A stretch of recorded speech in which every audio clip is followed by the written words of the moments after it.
ইংরেজি ক্লাস মূলত শেষই বলবো। আমরা আহ এলিজাবেথান বা রেনেসাঁ শেষ করছিলাম। নিও ক্লাসিক্যাল এজ যেদিন শুরু করতে গেলাম, আহ তখন আমরা মাত্র 2 জন স্টুডেন্ট পেয়েছিলাম ওই দিন ক্লাসে। পরে তো ক্লাস বন্ধ করে দেওয়া হলো। তো বিষয় হচ্ছে, লিটারেচারের আর 3টা ক্লাস করলে বা 4টা ক্লাস করলে মনে হবে সব শেষ। তো এখন আহ এখানে আমার বা আপনার যে কাজটা করতে হবে সেটা হচ্ছে যে লিটারেচার বেশিরভাগ জিনিসগুলোই মুখস্থ করা।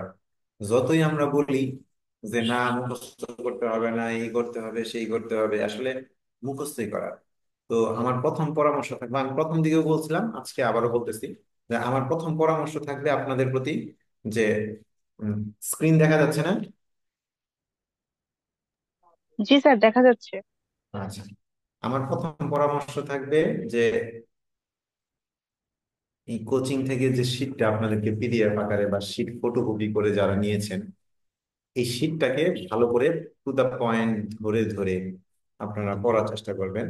শীটটা মনে হয় আমার কাছেও আছে। একটা লাইনও বাদ দিবেন না, যত পারেন পড়বেন, তবে যুগ ধরে ধরে। যেমন আমি শুরুতে বলছিলাম আপনাদের যে, যেমন ধরেন এলিজাবেথান এজ থেকে প্রশ্ন আসবে, শেক্সপিয়ার থেকে প্রশ্ন আসার সম্ভাবনা থাকে। শেক্সপিয়ার আমি অনেকটুকু আলোচনা করছিলাম। তারপর হচ্ছে আপনার রোমান্টিক এজ থেকে প্রশ্ন আসবে। আজকে আমরা নিও ক্লাসিক্যাল এজ পড়বো, এখান থেকে খুব বেশি একটা প্রশ্ন আসে না। কিন্তু যেহেতু কুইট করা যাবে না, আমরা পড়বো। তবে কিছু কিছু এইজ আপনি খুব বেশি গুরুত্ব দিয়ে পড়বেন। এর মধ্যে একটা হচ্ছে আপনার প্রথমটা হচ্ছে ওল্ড ইংলিশ এজ, যেটা সেটা মোটামুটি গুরুত্ব দিয়ে পড়বেন। তারপরে যেটা আছে আপনার হ্যাঁ, যেটা বলছিলাম যে রোমান্টিক এজ থেকে দেখা যায় 2-3টা প্রশ্ন থাকে। আজকে আলেকজান্ডার পোপ আমাদের এখানে পড়ার মধ্যে আছে। একটু এখানেও আমরা দেখবো যে আলেকজান্ডার আহ, যে ইটা আছে, এই যে উনি অনেকগুলো বিখ্যাত বিখ্যাত উক্তি দিচ্ছেন, ডায়ালগ দিচ্ছেন, এগুলা ইদানিং দেখা যায় মডার্ন এজ থেকেও প্রশ্ন আসে। আবার গত বিসিএস এ আপনারা খেয়াল করছেন কিনা জানি না, গত বিসিএস এ আপনার লিটারেচারের প্রশ্ন 10টা ছিল, 15টা থাকার কথা। এরকম আর কি। তো এগুলো আমরা মানে মনোযোগ সহকারে পড়বো আর কি। তো নিও ক্লাসিক্যাল এইজে যখন ঢুকবেন, নিও ক্লাসিক্যাল এইজ মানেটা কি আসলে আপনারা পারলে এই যে এই শীটটা আপনাদের সামনে যেটা আছে এটা খুলেও রাখতে পারেন। ঠিক আছে? আছে না এই শীটটা আপনাদের কাছে? জি স্যার, কথা আছে। বলেন, দেখতে পাচ্ছেন? হ্যাঁ স্যার, দেখা যাচ্ছে। হ্যাঁ, ফ্রান্সিস বেকন পড়ছি, জন মিল্টন পড়ে আমরা শুরু করছিলাম, শেক্সপিয়ার তো শেষ করছি। শেক্সপিয়ারের অনেকগুলো নাটকের কাহিনীও টুকটাক টুকটাক করে আপনাদেরকে বলছি। এই যে এইখানে আপনারা দেখবেন, এই যে এইভাবে যে এগুলো দেওয়া আছে, এই যে এই শীটটা মোটামুটি খারাপ না। আপনি এখানে শুরু থেকে শেষ পর্যন্ত এখানে যা আছে, যদি খুব বেশি বড় তো যেহেতু না, একটু একটু করে সব পড়ে ফেলতে পারেন। আমার পরামর্শ থাকবে পড়ে ফেলা। আর নিও ক্লাসিক্যাল এজ থেকে আমি আজকে যা বলি একটু মন দিয়ে শুনেন। বেশিরভাগ আপনার আর তেমন কোনো কাজ নাই। তো নিও ক্লাসিক্যাল এইজে ঢুকবো, ঢুকার পুরোনো কথাগুলো বলে নিই। একটা এইজের কথা আমরা অবশ্যই মনে রাখবো, সেটা হচ্ছে মিল্টনের এইজ, যেটা জন মিল্টন। জন মিল্টন সম্পর্কে আমি অনেকগুলো কথা বলছিলাম, পরেও আমি আবারও বলতেছি যে জন মিল্টনের সময়কালটা মনে রাখবেন। কারণ জন মিল্টনের সময়কালটার সাথে পিউরিটান এইজ যেটাকে বলে, হ্যাঁ, প্রোটেস্টান্ট যেখান থেকে আসলো, ওদের একটা এইজের শুরু হয়। তো এই এইজে বিভিন্ন ধরনের রাজনৈতিক পট পরিবর্তন ঘটে, রাজনৈতিক ইতিহাস ঘটে। একটা কথা সবসময় মনে রাখবো, সাহিত্য সবসময় আহ রাজনৈতিক, মানে সাহিত্য, রাজনীতি আর মানে মানুষের জীবন, এই 3টা একসাথে হাত ধরে চলাচল করে। সাহিত্য, রাজনীতি, মানব জীবন, এই 3টা সবসময় একইভাবে চলাচল করে, একই পদ্ধতিতে চলাচল করে, বা একটা আরেকটার সাথে অঙ্গাঙ্গি ভাবে জড়িত। যেমন দেখেন 1757 সালে কি ঘটলো, এই ভারতীয় উপমহাদেশে কি ঘটলো। 1757 সালে ইস্ট ইন্ডিয়া কোম্পানি এখানে আসলো। এই ইস্ট ইন্ডিয়া কোম্পানি নবাবকে পরাজিত করে জয়লাভ করলো। তো ইংল্যান্ডরা এইখানে এই যে ব্যবসা করার জন্য বিভিন্ন জায়গায় ছড়াই পড়লো। এই ছড়াই পড়ার সময়কালটা কিন্তু দেখেন রানী এলিজাবেথের সময়কাল থেকে, 1558 সালের পর থেকে। ইংরেজরা এই ভারতীয় উপমহাদেশে আসে 1603 সাল থেকে, বা 1602 সালের দিক থেকে ইউরোপিয়ানরা আসে।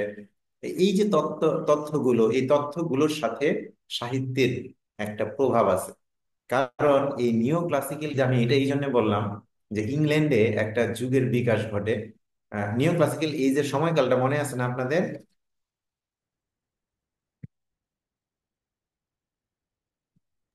কত থেকে কত মনে আছে?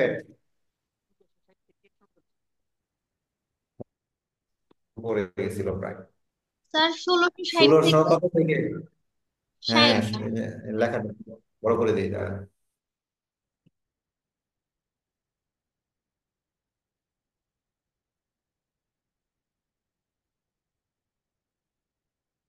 নিও ক্লাসিক্যাল এজটা হচ্ছে 1660 থেকে 1785, বা কারো কারো মধ্যে 1798। তারপরে রোমান্টিক আসবে, এটাকে আমরা বলতেছি নিও ক্লাসিক্যাল এজ।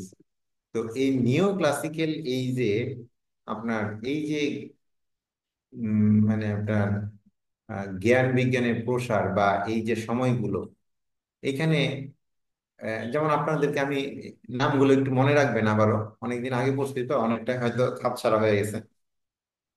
যেমন জন ডানের কথা বলছিলাম, শেক্সপিয়ার সমসাময়িক একজন কবি, রেনেসাঁ যুগের। জন ডানের কথা বলছিলাম, মেটাফিজিক্যাল পয়েট হিসেবে বলছিলাম, যে মেটাফিজিক্যাল পয়েট হিসেবে তার তার কথা বলছিলাম, এবং তাকে একটা লাভ পয়েট হিসেবে বলা হয়। এই মেটাফিজিক্যাল পয়েট সম্পর্কে যিনি কথা বলছেন, উনি হচ্ছেন আমাদের নিও ক্লাসিক্যাল এইজ একজন লেখক, হচ্ছেন জন ড্রাইডেন। নিয়ে আমরা একটু একটু কথা বলবো। তো এই মেটাফিজিক্যাল পয়েন্টদের দেখেন, ইস্ট ইন্ডিয়া কোম্পানি যখন রানী যাবতের সময় সারা বিশ্বে ছড়িয়ে পড়লো, ছড়িয়ে ছিটিয়ে পড়লো, তখন এরা ব্যবসা বাণিজ্যের জন্য বিভিন্ন অঞ্চলে গেল। এই জন গানের কবিতার মধ্যে আমরা দেখতে পাই যে তিনি যেন, আমি বলছিলাম আপনাদেরকে, যে তিনি যেন বিজ্ঞান দিয়ে প্রেমকে প্রকাশেন। কিরকম একটা লাইন বলছিলাম, অ্যাজ টুয়াইন কম্পাস, কবিতা প্রেমিকা বলতেন যে আমরা তো টুয়াইন কাটাতে মতো একসাথে লাগানো, এই জায়গাটা লাগানো, এই দুইটা যত দূরেই থাকুক না কেন, কম্পাস কি থাকে, একটা একটার সাথে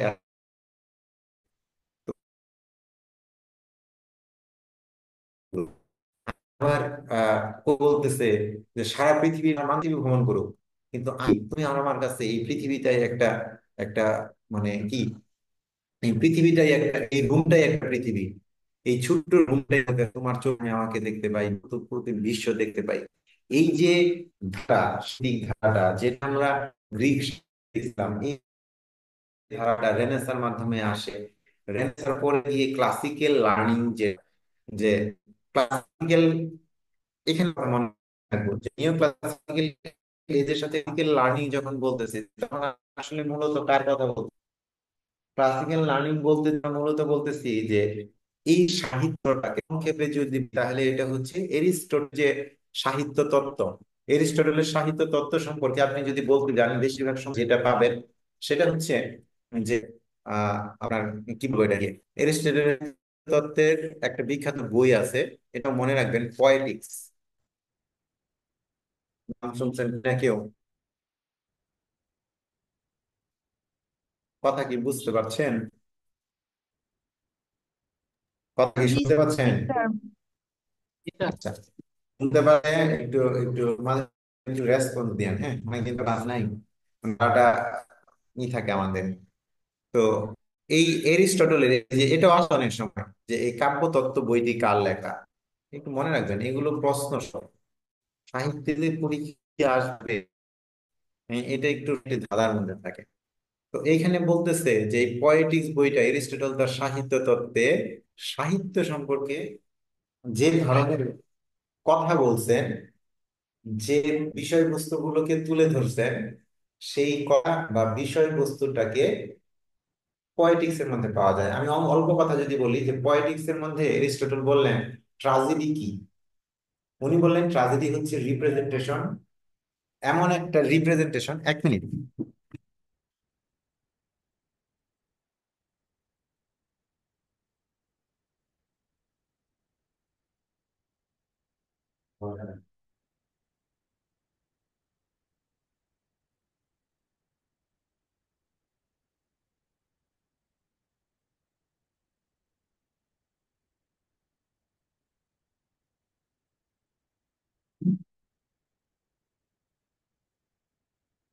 তো উনি ট্রাজেডি যে বললেন যে রিপ্রেজেন্টেশন করবে, কিসের রিপ্রেজেন্টেশন করবে? দেখেন, এগুলো আমি যা বলতেছি সবগুলো কিন্তু আসে এরিস্টটল তার ট্রাজেডিতে বললেন যে ট্রাজেডি কি হবে। ট্রাজেডিতে একটা ঘটনা ঘটবে। অনেক সময় এই প্রশ্নটা আসে যে ক্যাথারসিস কি। ক্যাথারসিস হচ্ছে ইমোশন এবং ফিয়ারের রাইজ করা। অর্থাৎ আপনি নাটক দেখবেন, নাটক দেখলে আপনার মধ্যে ইমোশন জাগ্রত হবে। এই ইমোশনটা ক্যাথারসিস কি করে আপনার মধ্যে ফিল করবে। ঠিক আছে, পিটি এবং ফিয়ার তৈরি হবে, করুণা তৈরি হবে এবং ভয় তৈরি হবে। আপনারা একটা বইয়ের নাম জানছেন কিনা, অনেক সময় এই বইটাও আসে, বলছিলাম আমি, যে সফোক্লিস। এই নামটা শুনে থাকবেন। যে কোন দেশের রাইটার ছিলেন? সফোক্লিস ছিলেন একজন গ্রিক রাইটার। ওনার এক বিখ্যাত বইয়ের নাম শুনছেন কিনা? ইডিপাস। শুনছেন? ইডিপাস বা the king sir, Oedipus. Oedipus Rex. এগুলো হ্যাঁ, ইডিপাস রেক্স বা কিং ইডিপাস হিসেবে বলা হয়। তো এই সফোক্লিস, উনি ওনার ট্রাজেডিতে যেভাবে, তা আমি ওই ঘটনায় যাচ্ছি না। তো এরিস্টটল বলতেছেন যে এই সাহিত্য ধারাটা বা সাহিত্যের বিষয়টা এরকম হবে যে এই এরিস্টটলের সাহিত্য তত্ত্ব বা সাহিত্য আদর্শের উপর ভিত্তি করে গ্রিক সাহিত্যের রূপ বা রীতি বা বিশুদ্ধ যে মানবিকতা বা উজ্জ্বলতা, বা বলতে পারেন যে সার্বজনীন আবেদন বা বিজনীন আবেদন, যেটা আমরা দেখে থাকি, মূলত সেটাকেই বলা হয় ক্লাসিক্যাল লার্নিং। আমরা অনেক সময় জানি না যে ক্লাসিক্যাল লার্নিং বলতে আসলে কি বোঝায়। তাহলে এইভাবে মনে রাখবো যে আসলে ক্লাসিক্যাল লার্নিং হচ্ছে কোনটা। ক্লাসিক্যাল লার্নিং যদি আপনাকে বলে ক্লাসিক্যাল আপনি এক কথা লার্নিং কোন ধরনের সাহিত্য আদর্শ? যে এরিস্টটল গ্রিক সাহিত্যের সার্বজনীনতা বা স্ট্যান্ডার্ড মানবিকতা ইত্যাদি জিনিসগুলোর উপর ভিত্তি করে যে কত এরিস্টটল সাহিত্য সম্পর্কে মতামত দিয়েছেন বা কথা বলেছেন, সেই জিনিসটাই, সেটাই হচ্ছে ক্লাসিক্যাল। সেটাকে বলা হয় ক্লাসিক্যাল লিটারেচার। তাহলে সেই লিটারেচারের উপর তাহলে দেখেন ইংরেজি সাহিত্য মূলত কোত্থেকে শুরু হলো? সাহিত্য থেকে। এই যে ক্লাসিক সং বলি,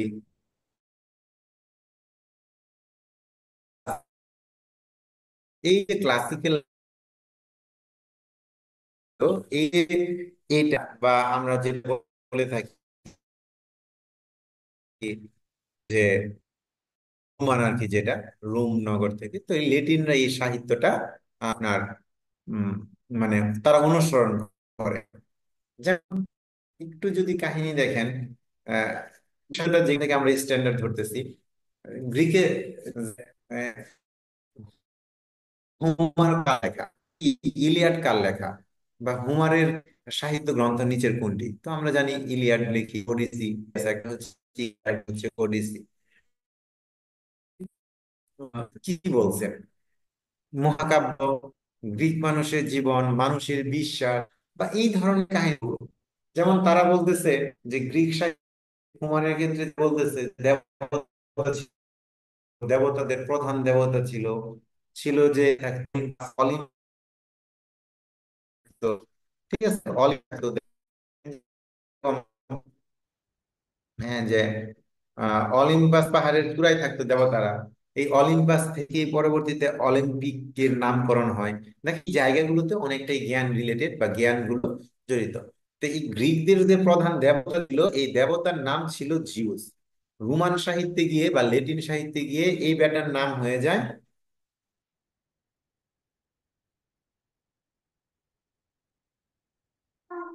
জুপিটার।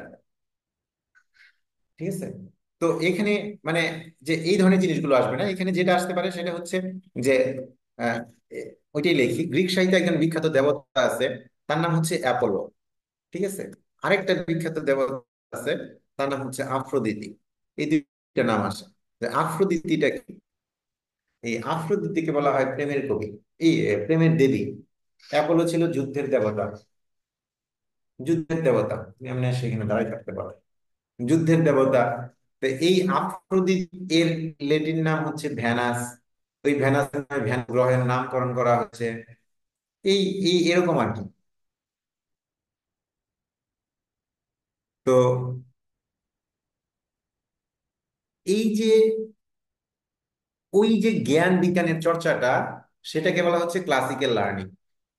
ইংল্যান্ডে যখন রেনেসা ঘটলো, এই রেনেসার পরে আপনার যে ঘটনাটা আসলো, যে রেনেসার যুগটা যখন হইলো, মানুষের মধ্যে একটা নবজাগরণ হইলো একটা সময় গিয়ে, এই 1660 সালের পর থেকে বা 1660 সালের দিক থেকে আবার এটাকে আমরা বলতেছি নিও ক্লাসিক্যাল, অর্থাৎ ওই ক্লাসিক্যাল লার্নিংটা ফেরত আসলো। আসলে পুরোপুরি ফেরত আসে, ভাবতেছি আমরা পুরোপুরি ফেরত আসছে, অনুকরণ করার চেষ্টা আছে, কিন্তু অনুকরণ করতে গিয়ে ওদের কিছুটা স্বকীয়তা আসছে, আবার কিছুটা কপি আসছে, বা তারা ওই ধারাটা বজায় রাখতে পারে নাই। এই জন্য এই যুগটাকে বলা হচ্ছে নিও ক্লাসিক্যাল এজ, যেটা ক্লাসিক্যালের অনুকরণে আসছে। এইভাবে আপনার গ্রিক সাহিত্যকে অনুসরণ করে আসলো ল্যাটিন সাহিত্য, এরকম ল্যাটিন সাহিত্যকে আপনার অনুসরণ করে আসে ফ্রেঞ্চ সাহিত্য, এই ফ্রেঞ্চকে অনুসরণ করে আবার আসে ইংলিশ সাহিত্য। এই যে ক্লাসিক্যাল সাহিত্যের অরিজিনালিটি, এই অরিজিনালিটিকে এটাকে মানে এই যে ধারাটা, এই ধারাটাকেই বলা হচ্ছে ক্লাসিক্যাল লার্নিং। এই ক্লাসিক্যাল লার্নিং ধারায় দেখেন, এই ক্লাসিক্যাল লার্নিং এর ধারায় তাহলে ফ্রেঞ্চ সাহিত্য থেকে ইংরেজি সাহিত্যের দিকে মানুষ দিতে হবে। তাহলে একটু ধারাটা খেয়াল করেন। ধারাটা কি বলতেছি আমি, যে গ্রিক থেকে আসলো লেটিন, লেটিন থেকে ফ্রেঞ্চ, ফ্রেঞ্চ থেকে ইংলিশ। তাহলে ইংলিশের সাথে ক্লাসিক্যাল লার্নিং এর পার্থক্য দেখেন। এটা গ্রিক, এটা লেটিন, এটা ফ্রেঞ্চ, এটা হচ্ছে ইংলিশ। তাহলে ইংলিশ কাকে অনুকরণ করে হচ্ছে? ফ্রেঞ্চকে অনুসরণ হচ্ছে। ইংলিশটা ফ্রেঞ্চ, আবার কাকে অনুসরণ? লেটিন, লেটিন অনুসরণ করতে গ্রিককে। তাহলে এই যে গ্রিক থেকে ইংলিশ সাহিত্যে আসলো, এই যে ধারাটা মাঝখানে গ্যাপ পড়লো, এই গ্যাপের মধ্যে অরিজিনালিটি থাকার সম্ভাবনা কি বেশি না কম? কথা বলেন, আমার কথা শুনতে পারেন? জি স্যার, জি আপনার স্যার, কথা শোনা যাচ্ছে।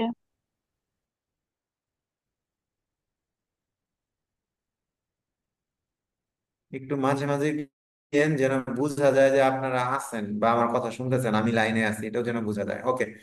তাহলে এই যে ধারাটা আজকের পর থেকে, ধরেন আপনি ভাই ভাই দিতে গেছেন, এখানে তো আর কোনো ফিক্সড করা নাই যে আপনাকে এটা প্রশ্ন করবে বা এটা প্রশ্ন করবে না। আপনাকে ভাইকে বললো ক্লাসিক্যাল লার্নিং বলতে কি বুঝেন, তাহলে কিন্তু উত্তর দিতে হবে। আপনি আজকে ক্লাসের পরে উত্তর দিতে পারার কথা, নিও ক্লাসিক্যাল এজের সাথে ক্লাসিক্যাল এজের পার্থক্য কোনটা, এই প্রশ্নের উত্তর দিতে পারা। ক্লাসিক্যাল লার্নিং কোন স্ট্যান্ডার্ড থেকে আসছে, কার সাহিত্য রূপকে মনে করা হয়, যে এই আদর্শ তত্ত্বটা কে প্রকাশ করছে। এই যে প্রশ্নগুলো, আমি হুমারের কথা বলছি, ওডিসির কথা বলছি, ইডিপাস রেক্সের কথা বলছি। দেখেন নিও ক্লাসিক্যাল করতে গিয়ে এদের কথা আসছে। যদি এই কথাগুলো না আসে, বা এই কথাগুলো আপনি যে কোনো জায়গায় যে কোনো সময় আপনি দিতে পারেন, পরীক্ষাতে শুধুমাত্র প্রিলিতে প্রিলিতে দিব, এমসিকিউ আসবে, এটাই শেষ বিষয়টা এরকম না। আপনার এমসিকিউ থেকে শুরু করে, আপনি যেদিন থেকে ফর্ম ফিল আপ শুরু করছেন সেদিন থেকে আপনার আবেদন শুরু হয়েছে, প্রক্রিয়া শুরু হয়েছে। এই যে এখন ধৈর্য ধরে পড়াশোনার ধারাবাহিকতা বজায় রাখবেন, এখানেও থাকবে। এইভাবে যেতে যেতে প্রিলি, রিটেন, ভাইবা, তারপর বিভিন্ন টেস্ট, এই সেই ভেরিফিকেশন টেরিফিকেশন সব শেষ করে আসবেন। তো এখন এই যে ক্লাসিক্যাল লার্নিং এর যে এটা বললাম, এই ধারাটা আপনি মনে রাখার চেষ্টা করবেন। আচ্ছা, তাহলে নিও ক্লাসিক্যাল সাহিত্যে মনে রাখবো, ক্লাসিক্যাল নিও ক্লাসিক্যালে আরেক পার্থক্য আছে। তাহলে আমি যেটা বললাম যে ক্লাসিক্যাল লার্নিং থেকে শুরু করে যে গ্রিক, ল্যাটিন, ফ্রেঞ্চ, তারপর সেটা গ্রিক, ল্যাটিন, ফ্রেঞ্চ, তারপর কোথায় আসছে, ইংলিশে আসছে। এই যে চারটা ধারা, মাঝখানে দেখেন দুইটা ধারা ভাগ হয়ে গেছে, তার মানে অরিজিনালিটি এখানে নাই। তাহলে অরিজিনালিটি যদি না থাকে, তাহলে অবশ্যই কি থাকবে, পার্থক্য থাকবে। দেখেন আবারও এখানে বলতেছি, এখানে আমি দুইটা দেবতার নাম লিখছি, অ্যাপোলো, আফ্রোদিতি। জিউসের নামও লিখতে পারি। জিউসকে ল্যাটিন সাহিত্যে বলা হয় আপনার বললাম জিউসকে ল্যাটিন সাহিত্যে বলা হচ্ছে হ্যাঁ জুপিটার। এরকম আরো অনেক দেব দেবী তাদের নাম বিভিন্ন আসছে, যেমন অ্যাথেন নামে একটা দেবী আছে, মার্স নামে আছে। তারপর আপনার আফ্রোদিতির কথা তো লিখছি। জিউসের বউ ছিল, হেরা ছিল। এরা সবাই এগুলো আসলো।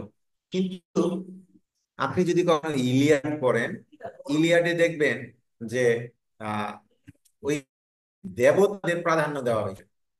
ইলিয়াডে দেবতাদের প্রাধান্য দেওয়া হয়েছে। নিও ক্লাসিক্যাল এসে একটা পার্থক্য দেখতে পারবেন যে এইখানে দেবতাকে প্রাধান্য দেওয়া হয় নাই। নিও ক্লাসিক্যাল এইজে সবচেয়ে বেশি গুরুত্ব দেওয়া হয়েছে, যা সেটা হচ্ছে human being, মানুষকে। নিও ক্লাসিক্যাল এইজে সবচেয়ে বেশি গুরুত্ব দেওয়া হলো মানব জাতিকে। আর মানুষকে, সাহিত্যের ব্যাপারটা ছিল যে মানে এই বলতে পারি যে অনেক সময় বলে যে নিও ক্লাসিক্যাল এইজের বৈশিষ্ট্য, নিও ক্লাসিক্যাল এইজের বৈশিষ্ট্য হচ্ছে ইয়ের সাথে পার্থক্য। যেমন একটা হচ্ছে আহ এইভাবে মনে রাখবেন, আর্ট ফর আর্টস, এটা হচ্ছে ক্লাসিক্যাল লার্নিং। শিল্প হচ্ছে শিল্পের জন্য, শিল্পের উদ্দেশ্য হচ্ছে শিল্পের জন্য। কিন্তু এই যে এটা না, এটা হচ্ছে ক্লাসিক্যাল সাহিত্যের বৈশিষ্ট্য। এটা হচ্ছে ক্লাসিক্যাল সাহিত্য। আর যখন বলবো আর্ট ফর হিউম্যানিটিজ সেক, যখন এটা বলবো হিউম্যানিটিজ সেক, মানুষের কারণে সাহিত্য, তখন হচ্ছে এটা হচ্ছে নিও ক্লাসিক্যাল এইজের সাহিত্যের বৈশিষ্ট্য। তার মানে এখানে প্রধান ভূমিকায় থাকবে কারা? নিও ক্লাসিক্যাল ধারাটা। এই যে দেখেন ধারাটা পরিবর্তন হচ্ছে, সাহিত্যে ধীরে ধীরে কাদের প্রাধান্য ঢুকছে? সাহিত্যে ধীরে ধীরে আপনার মানব ঢুকতেছে। যেটাকে ইংরেজি সাহিত্যে যদি পড়তেন তাহলে আপনারা একটা জিনিস শিখে আসতেন, এইজ অফ রিজন, হিউম্যানিজম। এই নিও ক্লাসিক্যাল এইজে যেটা ঘটে, হিউম্যানিজম ঘটে। ঠিক আছে, হিউম্যানিজমটা কি? হিউম্যানিজমটা হচ্ছে মানুষের আগমন ঘটে আর কি। ঠিক আছে, মানবিকতাটাকে তুলে ধরা হয়। এটাও আসে অনেক সময় যে হিউম্যানিজম কোন যুগের বৈশিষ্ট্য। এই যে যে এই পার্থক্যটা, এই পার্থক্যটা মনে রাখবেন। অনেকক্ষণ কথা বললাম, এই জায়গাটা গল্প করলাম। আশা করি ক্লাসিক্যাল আর নিও ক্লাসিক্যাল এইজের মধ্যে পার্থক্য কি, আশা করি সেটা বোঝা গেছে। ক্লিয়ার কি এই পর্যন্ত বিষয়টুকু? খুব আস্তে আস্তে বলছি, না বোঝার কোনো কারণ থাকার কথা না। জি স্যার, ক্লিয়ার। হ্যাঁ, একটু একটু একটু মনে রাখবো। মনে রাখলেই এই জিনিসটা সহজ হবে। এরপরে এরপরে যেটা আসবে সেটা হচ্ছে যে এই এইজটাকে আমি আপনাদেরকে আগে ভাগ করে দেখাইছিলাম যে এই এইজটাকে আমরা কি করতে পারি। এইটাকে আমরা তিনটা ভাগে ভাগ করি। একটা হচ্ছে দ্য রিস্টোরেশন পিরিয়ড, লিখতে হবে আমাকে, না মনে আছে আপনাদের? জি স্যার, মনে আছে। আচ্ছা, মনে থাকলে একটু দেখি আমরা। দ্য রিস্টোরেশন পিরিয়ডটা হচ্ছে 1600 থেকে 1700। আর তারপরেরটা কি বলতেছি, দা অগাস্টান এইজ, 1700 থেকে 1745। আর তারপরে যেটা আসতেছে সেটাকে বলতেছি দা এইজ অফ সেন্সিবিলিটি, বা দা এইজ অফ রিজন, বা ট্রানজিশন, ওই যে হিউম্যানিজমের কথা যেটা বললাম। ঠিক আছে, অথবা অনেক সময় এটাকে বলা হয় এইজ অফ জনসন, এই নামেও ডাকা হয়। এটা হচ্ছে 1745 থেকে 1785 বা 1798 সাল পর্যন্ত। তাহলে এই যে যুগটাকে, এই তিনটা যুগটাকে ভাগ করছে কেন? এই তিনটা যুগকে তিনটা যুগে ভাগ করা হলো। তো রিস্টোরেশন পিরিয়ডটাকে এই নামে ভাগ করার কারণ হচ্ছে যে এই যে 1600 থেকে, আমরা বলে থাকি 1660 থেকে 1600, খেয়াল রাখবেন 1660 থেকে 1700 পর্যন্ত। কিন্তু যদি পরীক্ষায় মনে করেন 1600 থেকে 1700 দেওয়া নাই, পরীক্ষায় দেওয়া আছে 1600 থেকে 1702 পর্যন্ত, তাহলে উত্তর হবে 1702। কিন্তু 1700 থাকলে 1700ই দিবেন। কিন্তু 1700 না থেকে যদি 1600 থেকে 1702, বা থাকলো যে 1702 থেকে 1745, এরকম চিন্তা করতে পারেন এখানে হয়তো সঠিক উত্তরটা নাই। না, এর সঠিক সঠিক উত্তরটা আছে, সেটা হচ্ছে 1600 থেকে 1702 পর্যন্ত। কারো কারো, হ্যাঁ, 1702 পর্যন্ত, কারো কারোর মধ্যে 1700 সাল পর্যন্তকে রিস্টোরেশন এজ বলা হয়। আচ্ছা, তো এখন সেটা যেটাই হোক, যে যুগটা 1700 হোক যেটাই হোক, এই যুগের আরো একটা নাম আছে, একটু খাতা কলমে লিখে রাখবেন। এই যুগটা আরেক, দা এইজ, ঠিক আছে, the age of Dryden, John Dryden কথা। এই লোকের অবদান ইংরেজি বেশি, ঠিক আছে, বা অনেকটাই বলতে পারি। এর সম্পর্কে একটু মনে রাখবেন। এর জন্ম আমার যতদূর মনে আছে 1631 ড্রাইডেন, জন্ম সালটা আর আসে না লেখায়। 1631 সালে, আর মৃত্যু হচ্ছে 1700 সালের দিকে। এই জায়গা থেকেই বলে যে মৃত্যুর সাথে সাথে এই এই আপনাদের রিস্টোরেশন পিরিয়ড বা দ্য এজ অফ ড্রাইডেনটা আপনার সমাপ্ত ঘটে। তো এই এই যে এই যুগের রিস্টোরেশন কেন বলা হয়, এটাকে রিস্টোরেশন বলা হয়, যে এই রিস্টোরেশনটা হলো এই কারণে ঐতিহ্যগত দিক থেকে ইংরেজি সাহিত্যের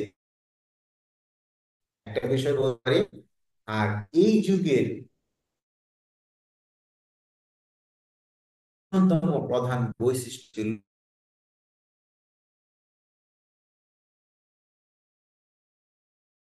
ব্যাংক।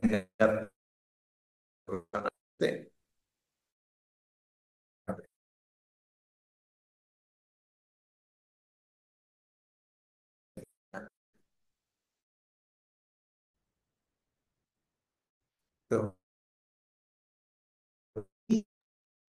এই যে এই যে যুগ বিনিয়োগ, এটাই হচ্ছে মূলত আপনার কাজ হচ্ছে যে এটা একটু সচেতন ভাবে খেয়াল রাখা। তো দুইটা বিষয় বললাম এখানে, যে নিও ক্লাসিক্যাল এই যে এই ঘটনাটা আমরা এটা খেয়াল রাখবো।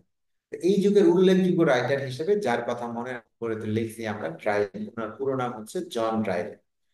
উনাকে বিখ্যাত হিসেবে মনে রাখবো, শুধু একটা বিষয় খেয়াল রাখবো, এটা পরীক্ষায় প্রশ্ন হিসাবে আসে, যে আমরা ওই রেনেসাঁ যুগে একটা কথা পড়ে আসছিলাম, এটা লিখলাম, পরে লিখছি মনে হয়, মেটাফিজিক্যাল পোয়েট্রি। এই যে মেটাফিজিক্যাল পোয়েট জন ড্রাইডেন, অনেক সময় আসে যে এই জন ড্রাইডেন টার্মটা, সরি মেটাফিজিক্স টার্মটা কে পৃথিবীতে বিদ্যমান ছিল 1572 থেকে। জন ড্রাইডেনের জন্ম হচ্ছে 1572 সালে। তার জন ড্রাইডেন, সরি জন ডি,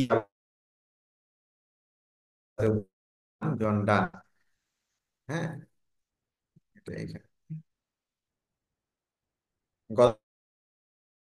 ক্লাস বলতে গত ক্লাস তো আমরা প্রায় 1-1.5 মাস করছি। এই ডান, ডান ডান ছিলেন মেটাফিজিক্যাল পোয়েট্রির বিখ্যাত কবি। তাকে বলতেছিলাম, তাকে লাভ পোয়েটও বলা হয়। তো এই জন ডানের যে দিকটা আছে সেটা হচ্ছে ক্যাচ এ ফলিং স্টার একটা কবিতা আছে, আর একটা আছে ভ্যালিডিকশন ফর বিডিং মর্নিং, অর্থাৎ যেখানে কি হবে, আহ শোককে নিষেধ করা হয়। এখানে কিন্তু লাইন আছে।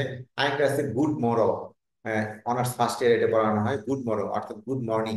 তো এই মেটাফিজিক্যাল পোয়েট্রি জন ডানরা যে কবিতা লিখলো, জন ডান ছিল, আরেকটা বিখ্যাত কবিতা ছিল, এটাও পরীক্ষায় প্রশ্নে, যে মার্ভেল কোন যুগের কবি, এন্ড্রু মার্ভেল কোন যুগের কবি। তো এন্ড্রু মার্ভেল হচ্ছে, উনি একজন মেটাফিজিক্যাল পয়েট। ওনার একটা বিখ্যাত কবিতা, এটা অনেক সময় পরীক্ষায় প্রশ্ন আসে, মনে রাখবেন। ওনার কবিতাটার নাম টু হিজ কয়, মিলে আর লিখলাম না, মিস্টেক, বাংলা করলে দাঁড়ায় লেখতি, ঠিক আছে। উনি এই কবিতাটা বিভিন্ন ভাইভাতে প্রশ্ন করে, আমার অনার্স ভাইভাতে প্রশ্ন করছিল, বিসিএস ভাইভাতে তো প্রশ্ন করতে পারে। তো এই যে কবিদের কবিতাগুলো, ওনারা যে যুগে বিদ্যমান ছিলেন, ওনাদের এই কবিতাগুলো ওই সময়ের মানুষ বুঝতো না। এই জন ড্রাইডেন দেখেন, তার প্রায় 16 শতকের কবি, প্রায় 150 বছরে, 1572 যদি ধরেন, আর জন ড্রাইডেনের জন্ম হইতেছে 1631। তাহলে 1572 আর 1631, প্রায় 100 বছরের, ইয়ে, 28 31 60 বছরের একটা পার্থক্য। তো 1631-এ তার জন্ম, তাহলে সে তো আপনাকে পরে দিয়ে গেছে, তার বছর পরে তাদের কবিতাগুলো যখন আবিষ্কার, তখন এই কবিতাটা গুলোকে এই কবিতাগুলোকে উনি একটা টার্ম ব্যবহার করলেন, সেই টার্মটা হচ্ছে মেটাফিজিক্যাল, এবং কবিতাগুলোকে বলে এগুলো হচ্ছে মেটাফিজিক্যাল পোয়েট্রি। প্রশ্ন করা হয় যে এই টার্মটার সাথে পাঠককে পরিচিত করিয়ে দেন কে, বা এই টার্মটা সর্বপ্রথম কে ব্যবহার করেন, কাদের উদ্দেশ্যে ব্যবহার করেন। তাহলে ওনাদেরকে যে একটা পয়েট মেটাফিজিক্যাল, ওনাকে রেনেসাঁ যুগ বলবো না, মেটাফিজিক্যাল পয়েটস যারা, তারা কি নিজেদের নামকরণ করছে? না, এই জন ড্রাইডেন এসে তাদের নামকরণ করলো, যে এরা হচ্ছে মেটাফিজিক্যাল। তো মেটাফিজিক্যাল মানে কি? মেটা মানে হচ্ছে বেয়ন্ড, ফেসবুকের মেটা না আবার। মেটা মানে হচ্ছে বেয়ন্ড, আর ফিজিক্যাল মানে হচ্ছে মানে বা পৃথিবী বোঝাচ্ছে, বেয়ন্ড দ্য ওয়ার্ল্ড। এটাকে বলা হয় প্ল্যাটোনিকের কথা, অর্থাৎ স্পিরিচুয়ালিটির কথা আসে। মনে হচ্ছে প্রেমের কবিতা, আসলেও প্রেমের কবিতা হয়তো, কিন্তু প্রেমের পাশে এখানে একটা আধ্যাত্মিকতাকে তুলে ধরা হয়েছে, বা আধ্যাত্মিকতার বিকাশকে ঘটানো হয়েছে বা তুলে ধরা হয়েছে। তো এই যে টার্মের সাথে পরিচয় করায় দেওয়া, বা এই ধরনের কথার সাথে আহ আহ, যুগ সাজস গুলোকে বা সময়টাকে তুলে ধরা, এই কাজটা জন ড্রাইডেন এসে করলেন। এবং তার যে বিখ্যাত আরেকটা কাজ উনি করলেন, সেটা হলো উনি একটা, খেয়াল রাখবেন, একটা বই আছে, দুইটা বই এর নাম লিখে দেয়, একটা হচ্ছে অল ফর লাভ আর একটা হচ্ছে love for love. All for লাভ, এটা অনেক সময় পরীক্ষায়, যে অল ফর লাভ কার লেখা? এই অল ফর লাভ হচ্ছে ড্রাইডেনের লেখা, ছোট বড় মিলে লেখা, ড্রাইডেনের লেখা। আরেকটা বই ড্রাইডেনের পরে উনার নিয়ে একটু কথা বলবো। তিনি হচ্ছেন এই ইয়েতে আপনার, ওনার নাম হচ্ছে উইলিয়াম কনগ্রিভ। ঠিক আছে, ওনার লেখাটা হচ্ছে লাভ ফর লাভ। খেয়াল রাখেন এই বই দুইটার নামটা যেন না বাদে পরীক্ষায় প্রশ্ন আসলে। লাভ ফর লাভ হচ্ছে, আমি ব্র্যাকেট দিচ্ছি, একটু খেয়াল রাখেন, এই যে কনগ্রিভের লেখা, উইলিয়ামের লেখা, ওনার বিষয় নিয়ে কথা বলতেছি আমরা। তো এই যে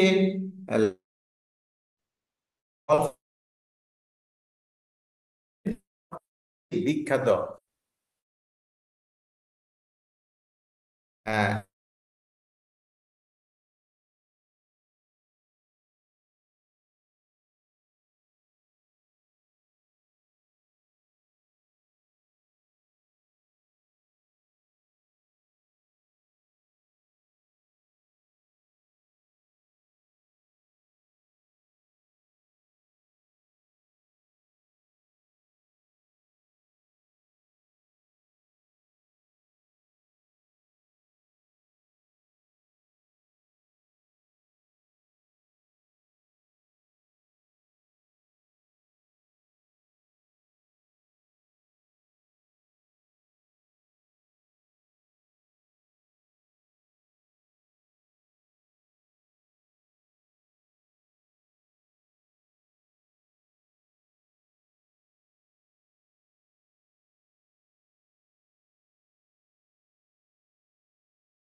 শুনতে পাচ্ছেন? জি স্যার। আমার লাইন কেটে গেছিল মনে হয়, না? জি স্যার। আচ্ছা, এখন দেখেন, যেখানে ছিলাম,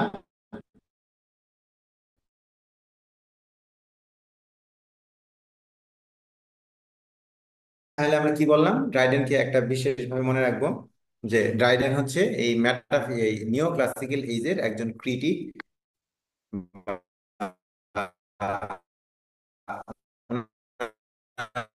একজন বিখ্যাত ক্রিটিক হিসেবে ডাকা হয়। মানুষকে প্রাধান্য দিতে গিয়ে অন্যান্য বিষয়গুলোকে স্যার শুনতে পাচ্ছেন কি? ক্রিটিসিজম আসসালামু সহ আলাইকুম, কথা বলছি।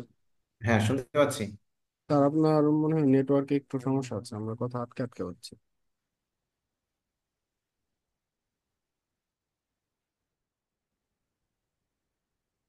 এখন শুনতে পাচ্ছেন? এখনো আগের মতোই, এখনো পুরোপুরি সমস্যা নেই।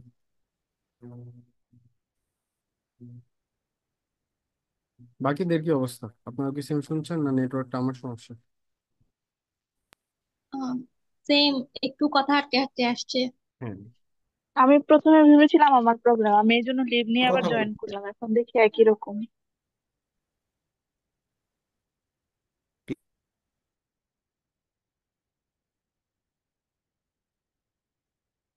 ক্লিয়ারলি না স্যার, এখনো আগের মতোই।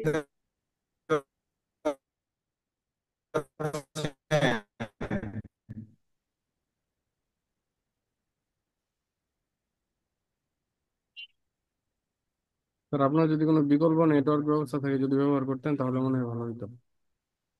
নেট তো ঠিকই আছে।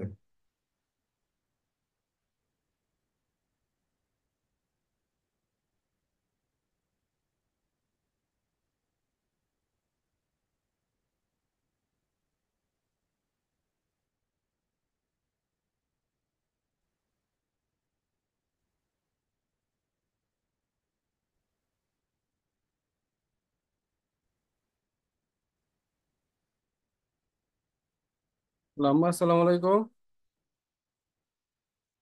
হ্যাঁ বলো। হ্যাঁ রান্না করছিলাম, পরে খাওয়া দাওয়া করলাম। না বাসা নেই তো।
কথা শুনতে পাচ্ছেন না?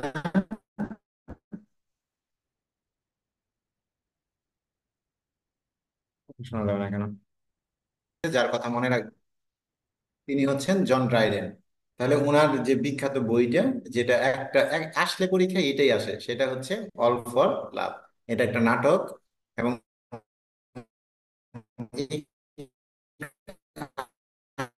একটা তথ্য এখানে মনে রাখবেন, এটা ব্ল্যাঙ্ক ভার্সে লেখা। ব্ল্যাঙ্ক ভার্স মানে কি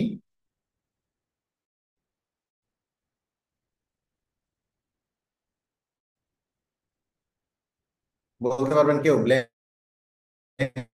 ভার্স মানে কি? আচ্ছা, ব্ল্যাঙ্ক ভার্সের যেটাই বলেন, নেটওয়ার্ক আবার আনস্টেবল দেখাচ্ছে। কথা কি শোনা যাচ্ছে বলেন তো? কথা শুনতে পাচ্ছেন? এনামুল আছেন? মাঝে মধ্যে স্যার ভেঙে ভেঙে আসে। স্যার ভেঙে ভেঙেও আসে আবার ক্লিয়ারও আসে। করবো বুঝতেছি না। আম, এখন ক্লিয়ার? হ্যাঁ স্যার, এখন একটু শোনা যাচ্ছে।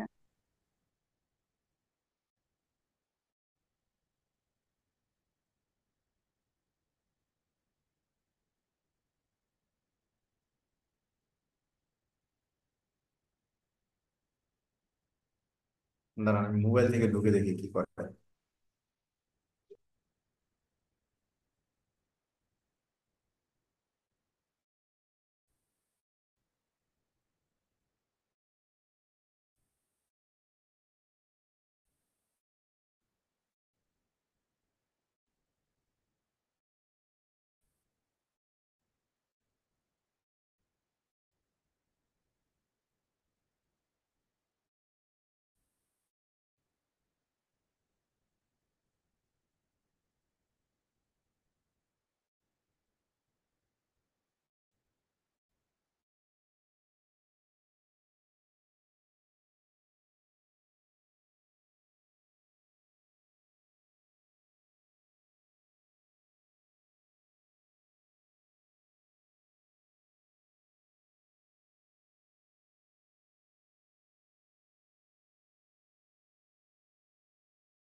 এখন কি কথা শুনতে পাচ্ছেন?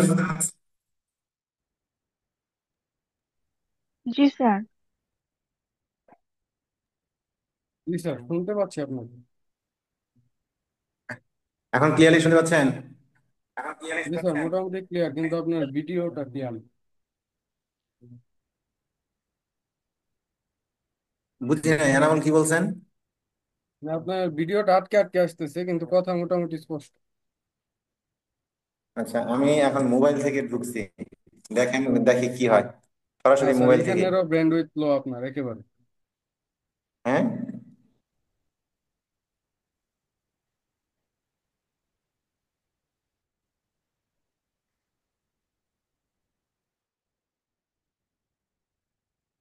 এখন এখন কি শুনতে পান না?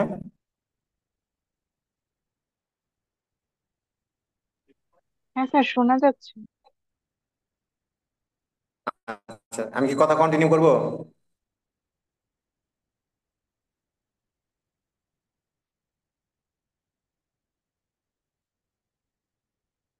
জি স্যার, চেষ্টা করে দেখা যাক। এটা না হলেও কথা স্যার স্যার আপনার খুবই একা কথা যাচ্ছে। মোবাইল স্যার কিচ্ছু বোঝা যাচ্ছে না।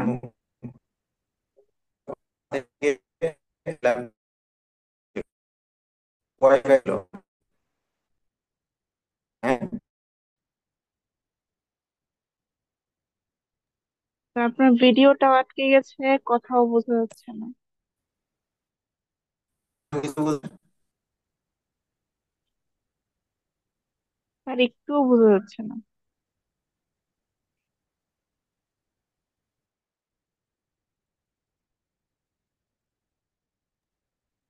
এনামুল ভাই রেকর্ডটা স্টপ করে দেন না হয়।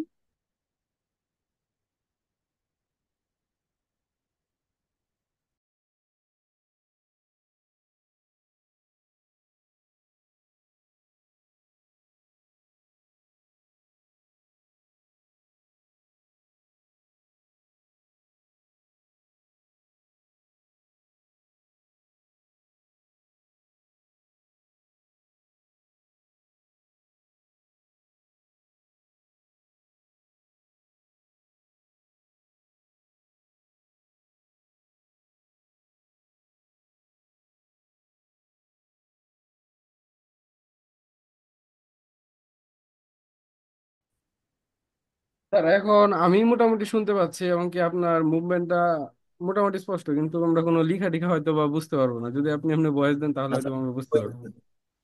লিখবই না, আমি মোবাইলে এখন। আচ্ছা ঠিক আছে স্যার, তাহলে আমরা কন্টিনিউ করি। যদি সমস্যা হয় তাহলে স্যার পরে আমরা অন্য কোনো সিদ্ধান্ত নিই। আচ্ছা, এখন জন ড্রাইডেনের এই এই কথাটা মনে রাখবো যে ব্ল্যাঙ্ক ভার্সের একটা প্রভাব ওনার মধ্যে ছিল। আরেকটা প্রভাব আমরা যেটা বললাম যে সেটা হচ্ছে যে জন ড্রাইডেন ইংরেজি সাহিত্যের একজন বিখ্যাত ক্রিটিক হিসেবে ওনার জন্ম হয়। জন্মসাল 1631 এবং মৃত্যু হচ্ছে 1700 সালের দিকে, এবং ওনার মৃত্যুর সাথে সাথেই রিস্টোরেশন পিরিয়ডটাকে আমরা সমাপ্তি ঘোষণা করি। তার পরবর্তীতে যে যুগটা আসে বা যে সময়কালটা আসে, তার সেখানে একজন বিখ্যাত লেখকের নাম আসবে। তিনি হচ্ছেন উইলিয়াম কনগ্রিভ। এই নামটা মনে রাখবেন, উইলিয়াম কনগ্রিভ। ঠিক আছে, একটু এগুলো শিটে আছে, সব নামগুলো সবই আছে, আমি জাস্ট ঘটনাগুলো আপনাদেরকে বলে যাচ্ছি। তো উইলিয়াম কনগ্রিভের নামটা মনে রাখবো। উইলিয়াম কনগ্রিভকে কেন মনে রাখবো? প্রথমেই মনে রাখবো যে উইলিয়াম কনগ্রিভের জন্ম হচ্ছে 1670 সালের দিকে এবং মৃত্যু হচ্ছে 1729 সালে। ওনাকে দুইটা কারণে মনে রাখবো। একটা হচ্ছে উনি আপনার কমেডি অফ ম্যানার, আবারও বলে রাখছি, কমেডি অফ ম্যানার্স, এইটার এইটার জন্য উনি বিখ্যাত। এবং ওনার বিখ্যাত বইয়ের নাম হচ্ছে the way of the world. আবারও বলছি, তার বিখ্যাত বইটার নাম হচ্ছে the way of the world. Comedy of manner জিনিসটা কি? উইলিয়াম কনগ্রিভ কোন যুগের লেখক ছিলেন? এটা একটা প্রশ্ন। উত্তর হচ্ছে নিও ক্লাসিক্যাল এজ। উইলিয়াম কনগ্রিগের বিখ্যাত বইয়ের নাম হচ্ছে the way of the world. এইটাই আসে বেশিরভাগ সময় পরীক্ষার প্রশ্ন। আরেকটা হচ্ছে যে এটা ওনার মাস্টারপিস হিসেবে কল্পনা করা হয়। ওনার সম্পর্কে আরেকটা প্রশ্ন হচ্ছে যে উনি কমেডি অফ ম্যানারের জনক কে, বা কমেডি অফ ম্যানারটা কি?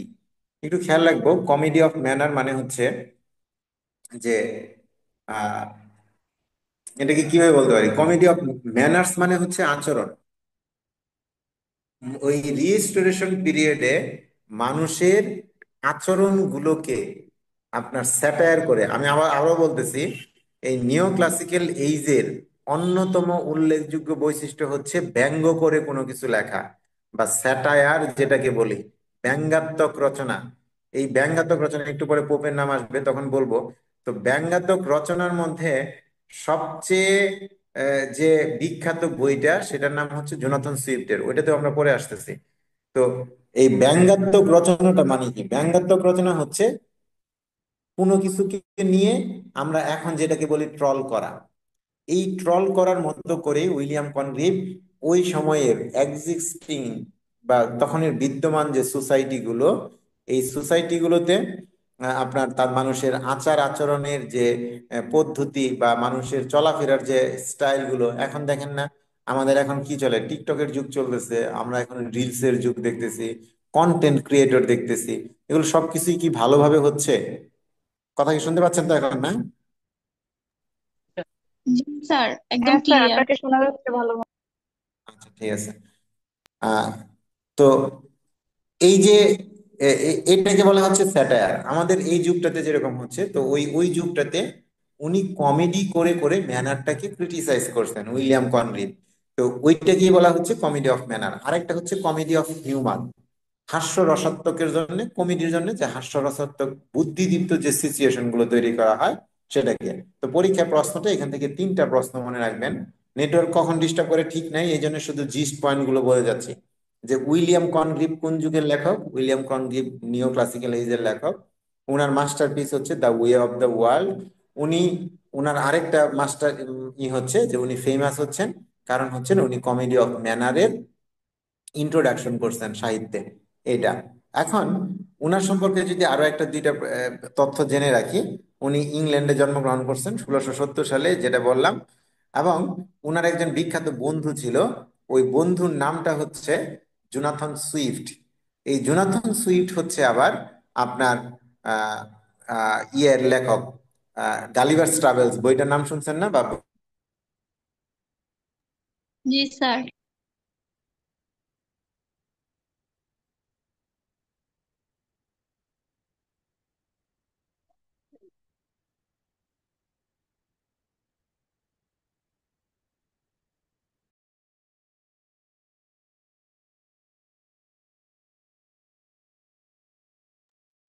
স্যার, আপনি আটকে গেছেন।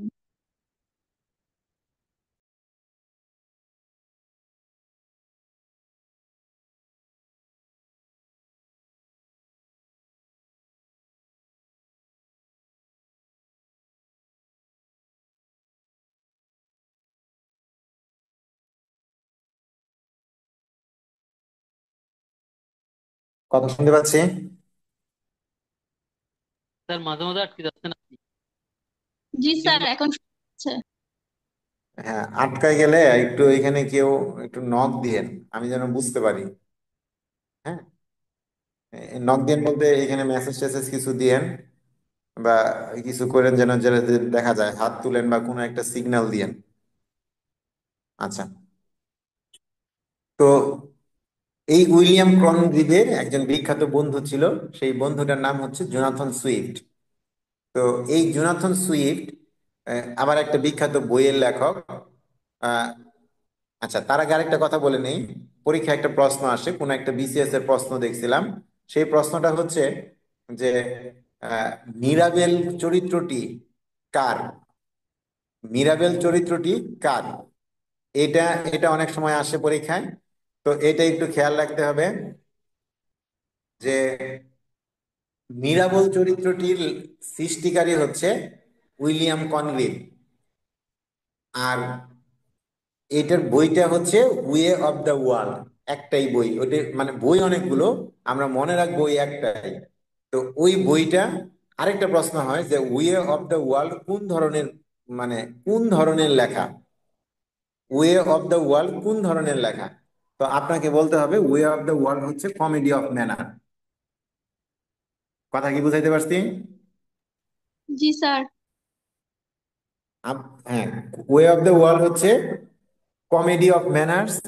এটার বিখ্যাত একটা চরিত্র হচ্ছে মিরাবেল, মিলামেন্ট, ফেইনাল, লেডি উইশফোর্ড, এগুলো আছে, কিন্তু পরীক্ষায় প্রশ্ন একটাই আসে, সেটা হচ্ছে মিরাবেল। ঠিক আছে? তো এটা এটা একটু খেয়াল রাখবো, মিরাবেল, MIRABEL, মিরাবেল। এই উইলিয়াম কনগ্রিভের একজন বিখ্যাত বন্ধু ছিল। এই বিখ্যাত বন্ধুটা হচ্ছে, এর নাম হচ্ছে আপনার,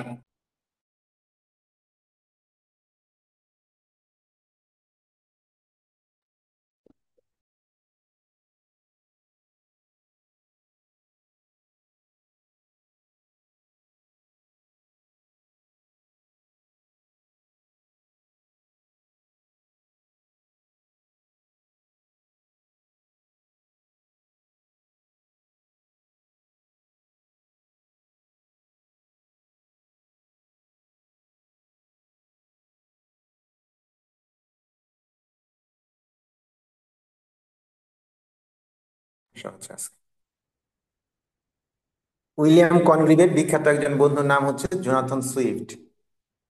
জোনাথন সুইফটের নাম হচ্ছে বিখ্যাত এই জন্যে, উনি হচ্ছেন ইংরেজি সাহিত্যের সবচেয়ে বিখ্যাত একজন ব্যঙ্গাত্মক লেখক। আর উনার বিখ্যাত সেই বইটার নাম হচ্ছে গালিভার্স ট্রাভেলস। এই গালিভার্স ট্রাভেলস হচ্ছে একটা নোভেল। এই নোভেলের পার্ট হচ্ছে 4টা। এই নোভেলের পার্ট কয়টা? 4টা। হ্যাঁ, এই নোভেলের পার্ট হচ্ছে 4টা। এর মধ্যে একটা হচ্ছে লিলিপোড, একটা হচ্ছে ব্রবডিগনেক, একটু দেখে নেবেন, লিলিপুট, ব্রবডিগনেট, দ্য লাপুতা আইল্যান্ড, আর একটা হচ্ছে হুইনিম। তো জোনাথন সুইফটকে মনে রাখবেন, পরীক্ষায় প্রশ্নে সব সময় প্রশ্ন করা হয় যে বিখ্যাত স্যাটায়ারিস্ট কে। যদি জোনাথন সুইফট থাকে, অন্য আর যত আরো যদি স্যাটায়ারিস্ট থাকে ওইখানে, উত্তরটা হবে জোনাথন সুইফট। 1 নাম্বার কথা। 2 নাম্বার কথা হচ্ছে, উনার সম্পর্কে যেটা বলা হবে মনে রাখবেন যে উনি হচ্ছেন একজন অ্যাংলো আইরিশ। উনার সম্পর্কে যদি থাকে অ্যাংলো আইরিশ। আরেকটা প্রশ্ন হচ্ছে যে উনি পলিটিক্যাল পামফলেট অর্থাৎ রাজনৈতিক পুস্তিকা তৈরি করতেন। জোনাথন সুইফট সম্পর্কে বিখ্যাত যে কথাটা আছে, গালিভার ট্রাভেলসটা যখন লিখলেন, যে গালিভার ট্রাভেলস উনি লেখার পরে যখন ইয়ের কাছে পাঠাইলেন, আহ প্রকাশকের কাছে পাঠানো হয়, প্রকাশক ওইখানে অনেক কিছুই চেঞ্জ করছিল। পরবর্তীতে উনি আবার লিখে পাঠান যে এটা চেঞ্জ করা যাবে না। এবং একটা গল্প প্রচলিত আছে এরকম যে জোনাথন সুইফট যখন এই বইটা প্রকাশ করলো, এই বইটা যাদেরকে ক্রিটিসাইজ করে লেখা তারাও এই বইটাকে খুব পছন্দ করলো। পরবর্তীতে সে তাদেরকে বোঝানোর জন্য আবার একটা চিঠি লিখলো প্রকাশকের কাছে, যে বইয়ের শুরুতে এই অংশটুকু লিখে দেবে যে এটা দিয়ে আমি বিদ্যমান সমাজ ব্যবস্থাটাকে কি করছি, ক্রিটিসাইজ করছি।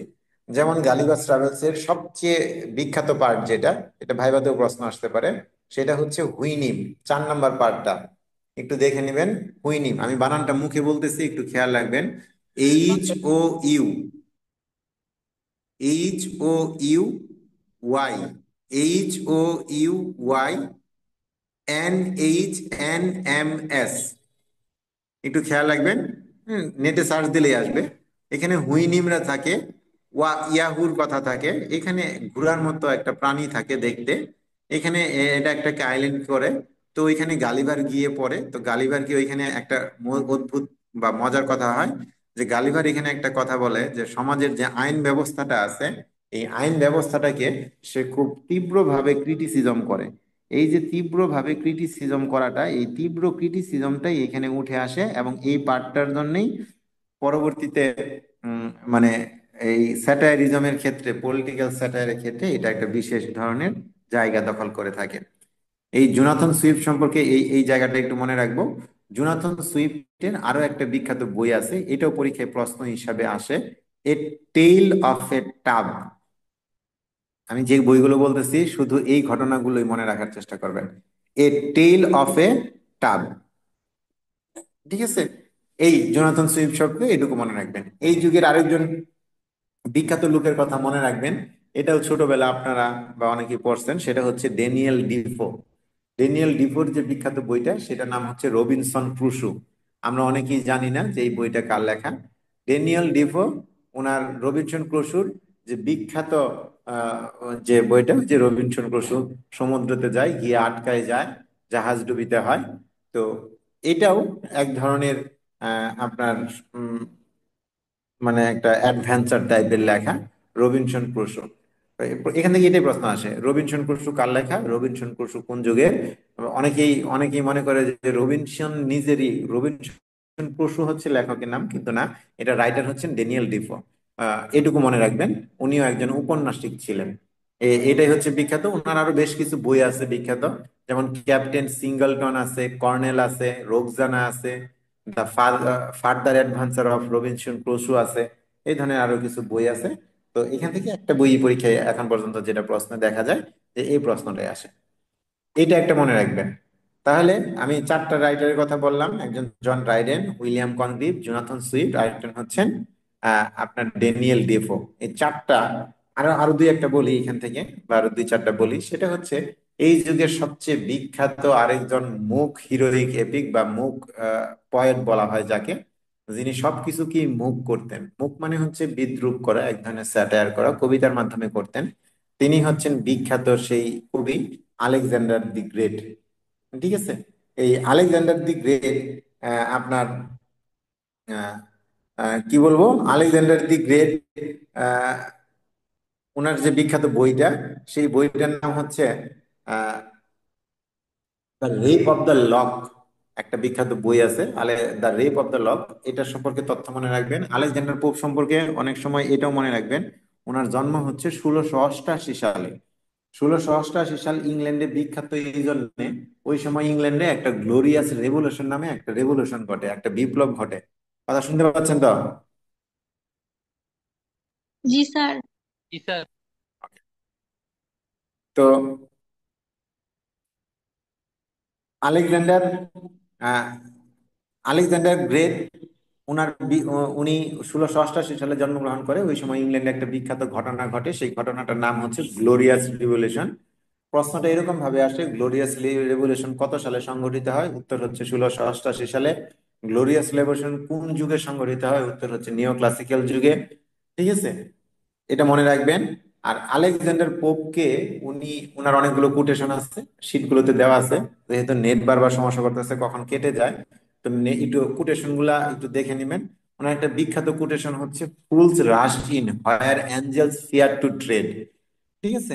যে বুকাররা সেখানে ছুটে যায় যেখানে আহ মানে বুদ্ধিমানরা যেতেও ভয় পায়। তো যাই হোক, আলেকজান্ডার পোপের বিখ্যাত যে, ওনাকে একজন মুক পয়েট বলা হয় বা মুক হিরোইক পয়েট বলা হয়। ঠিক আছে? এটা। আর ওনার যে বিখ্যাত বইটা, ওই বইটার নাম হচ্ছে, অবশ্যই মনে রাখবো, ওইটা হচ্ছে the rape of the lock.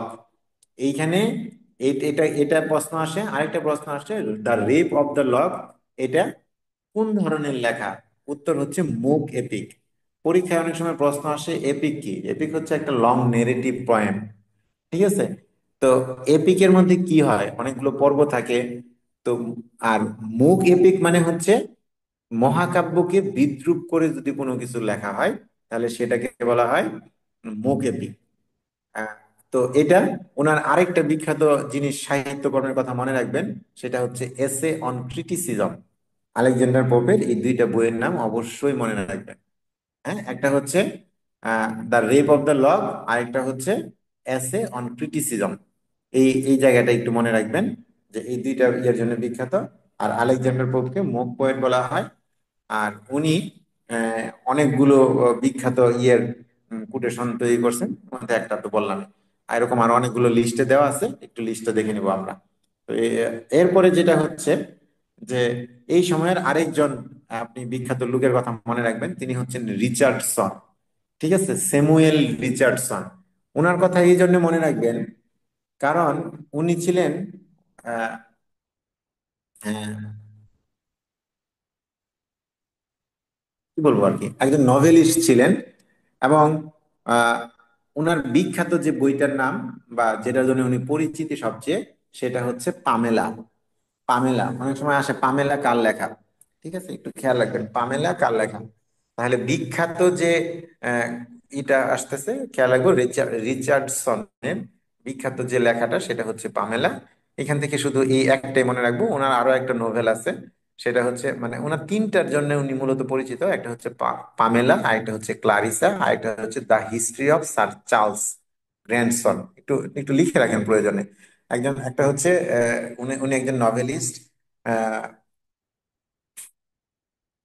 এইভাবে বলতে পারি যে আধুনিক নভেলের শুরুর যে ভিত্তিপ্রস্তরগুলো, এগুলো অনেকটাই শুরু হয় ওনাদের সময় থেকে। তো ওগুলোর দরকার নেই, এখান থেকে সরাসরি যে প্রশ্নটা আসবে সেটা হচ্ছে যে উম, পামেলা কার লেখা? উত্তর হচ্ছে স্যামুয়েল রিচার্ডসনের লেখা, স্যামুয়েল। এটা খেয়াল রাখবো। আর উনি ওনার এই সিরিজের বই হচ্ছে তিনটা, একটা হচ্ছে পামেলা, ক্লারিসা, আর the history of Charles. The history of Charles Grandison. GRANDISON, Grandison. লিখছেন? লিখেছেন? জি স্যার।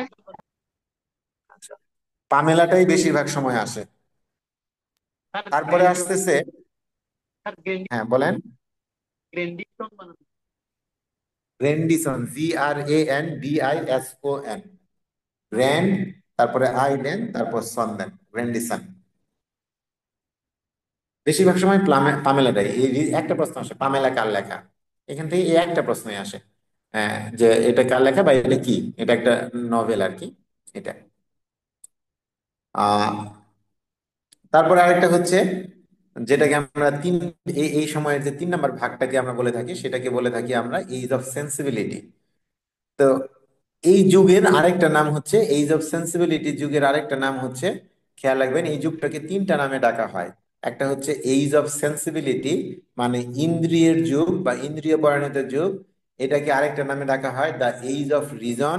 এটাকে আরেকটা নামে ডাকা হয় এইজ অফ জনসন। এটা আরেকটা নামে ডাকা হয় এইজ অফ জনসন। এই জনসন বানানটা হচ্ছে JOHN SON। কেউ কি বলতে পারবেন শেক্সপিয়ারের যুগেও একজন জনসন ছিলেন, তার পুরো নাম কি?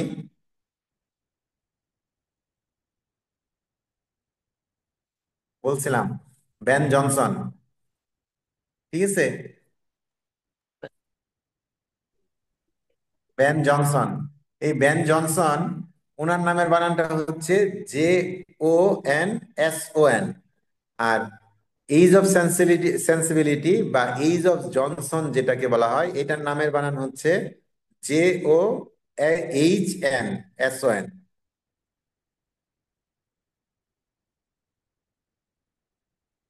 কথা বুঝতে পারছি? জি স্যার। জি স্যার। আচ্ছা, তাহলে খেয়াল রাখবো 3টা। আর এই যে পরে জনসন বললাম, ওনার নাম হচ্ছে Samuel Johnson, doctor Samuel Johnson. এই ডক্টর স্যামুয়েল জনসনই আপনার ওইটাকে কি বলে, ওই ইংলিশ ডিকশনারি কম্পাইল করছে। অর্থাৎ সর্বপ্রথম উনি ইংলিশ ডিকশনারিটাকে রচনা করতে বলতে পারেন। এটাও আসে কিন্তু পরীক্ষায়, আসে না? স্যামুয়েল জনসন 1755 সালে ডিকশনারি করেন উনি। যদি 1700, হ্যাঁ এটা খেয়াল রাখবো, Samuel Johnson. Age of sensibility, এইটুকু মাথায় রাখবো। এই যুগের একজন বিখ্যাত উপন্যাসিক, আরেকজন বিখ্যাত উপন্যাসিক আছেন, সেই উপন্যাসিকের নাম হচ্ছে হেনরি ফিল্ডিং। একটু লিখে রাখেন, Henry fielding. Fielding, fielding, cricket খেলার ফিল্ডিং যে বানানটা, ঠিক ওই বানানটাই, হেনরি ফিল্ডিং। এই হেনরি ফিল্ডিং এর একটা বিখ্যাত বই হচ্ছে আপনার এ এ জোসেফ অ্যান্ড্রুজ, ওনার একটা বিখ্যাত বই। এটা একটা খেয়াল রাখবেন। এই বইটা আহ, মূলত প্রকাশিত হয় 1754 সালে, এবং আধুনিক নোভেলের যাত্রা শুরু হয় এখান থেকে, এই হেনরি ফিল্ডিং এর থেকে। উনি একজন নভেলিস্ট। আচ্ছা, নাম কি লিখছেন? Henry fielding. হ্যাঁ, ফিল্ডিং, হেনরি ফিল্ডিং। ওনার বিখ্যাত বইটার নাম হচ্ছে জোসেফ অ্যান্ড্রুজ। এটা আসে পরীক্ষায় প্রায়ই।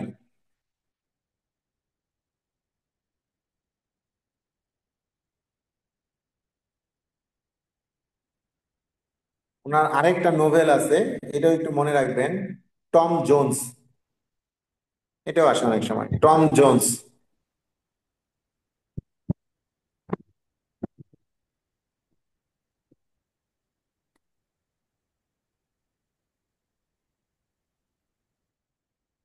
স্যার ডিকশনারি কি বলছিলেন স্যার? Doctor Samuel Johnson. হ্যাঁ, স্যামুয়েল স্যামুয়েল জনসন সম্পর্কে বলছি, যে স্যামুয়েল জনসন হচ্ছেন এই এইজ অফ সেন্সিবিলিটি যেটা, এই এইজটাকে 3টা নামে ডাকা হয়। একটা হচ্ছে এইজ অফ সেন্সিবিলিটি, আরেকটা নাম হচ্ছে এইজ অফ রিজন, আরেকটা হচ্ছে এইজ অফ জনসন। তাহলে এই জনসন কে ছিলেন? এই জনসন উনি একজন কম্পাইলার ছিলেন, যিনি সর্বপ্রথম ইংরেজি ডিকশনারিকে কম্পাইল করেন বা ইংরেজি সম্পাদনা করেন। এই জন্যই উনি মূলত ইংরেজি সাহিত্যে বিখ্যাত। এছাড়াও উনি যেটা করছেন, উনি একজন আপনার উম, একজন লিটারেরি ক্রিটিক ছিলেন। আর ওনার বিখ্যাত কিছু কাজ আছে, যেমন একটা কবি, উনি একটা কবিতা লিখছিলেন, লন্ডন। লন্ডন নামে একটা কবিতা লিখছিলেন, লন্ডন এ পয়েম। আবার লন্ডন 1802 লেখা উইলিয়াম ব্লেকের। ঠিক আছে। আবার লন্ডন, যে এখন যেটা বললাম এ পয়েম লন্ডন, এটা লেখা হচ্ছে আপনার স্যামুয়েল জনসনের। এটুকুই খেয়াল রাখবেন। আর ওনার আরেকটা বই আছে, একটা পাম্প, বই না ঠিক, ওনার আরেকটা বিখ্যাত ক্রিটিসিজম আছে, preface to Shakespeare. Preface to Shakespeare, শুনতে পাচ্ছেন? জি জি স্যার। এই স্যামুয়েল জনসনের আরো একটা বিখ্যাত বই আছে, ওই বইটার নাম হচ্ছে প্রিফেস টু শেক্সপিয়ার। একটু একটু লিখে রাখি, প্রিফেস টু শেক্সপিয়ার। এটা পরীক্ষায় আসে অনেক সময়। দ্য প্যাট্রিয়ট নামে একটা পাম্পলেট আছে। দ্য প্যাট্রিয়ট নামে একটা পাম্পলেট আছে, এই পাম্পলেটের লেখক হচ্ছেন স্যামুয়েল জনসন। আবার প্যাট্রিয়ট নামে একটা কবিতা আছে, হ্যাঁ, ওই কবিতার লেখক হচ্ছে জন মিল্টন। পাম্পলেট অর্থাৎ পুস্তিকা যেটা আছে প্যাট্রিয়ট নামে, এটার লেখক হচ্ছে স্যামুয়েল জনসন। আর প্যাট্রিয়ট নামে যে কবিতা আছে, এই কবিতার লেখক হচ্ছে, যদি পরীক্ষায় আসে প্যাট্রিয়ট পয়েমটি কার লেখা বা দি প্যাট্রিয়ট পয়েমটি কার লেখা, তাহলে উত্তর হবে জন মিল্টন। আর যদি আসে প্যাট্রিয়ট, হ্যাঁ, আর যদি প্রশ্ন আসে যে ইটা কার লেখা, দ্য পেট্রিয়টটা, পেট্রিয়ট পাম্পলেট, এটা প্রশ্ন আসবে না, কোনোটাই আসে না এখান থেকে। প্রশ্ন ওইটাই আসে মূলত। দুইটা প্রশ্ন আসে, একটা হচ্ছে প্রিফেস টু শেক্সপিয়ার, আর একটা হচ্ছে ডিকশনারি কত কে, ইংরেজি ডিকশনারি সম্পাদনা করেন কে। এই দুইটা প্রশ্ন আসে, আর বাকিগুলো আর ধরে দরকার নাই, আপনি আসবে না, এটা আমি মোটামুটি নিশ্চিত আসবে না। এরপরে আরেকজন এই সময়ের একজন বিখ্যাত আপনার এই লেখকের কথা মনে রাখবেন, থমাস গ্রে। থমাস গ্রে, একটু মার্ক করে রাখতে পারেন, থমাস গ্রে।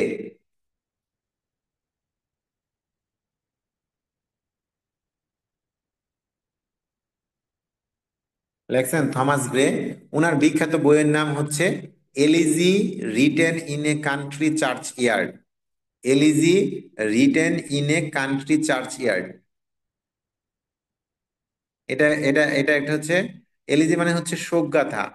ঠিক আছে, এটাকে প্যাস্টোরাল এলিজি বলা হয়, গ্রামীণ একটা এলিজি বলা হয়।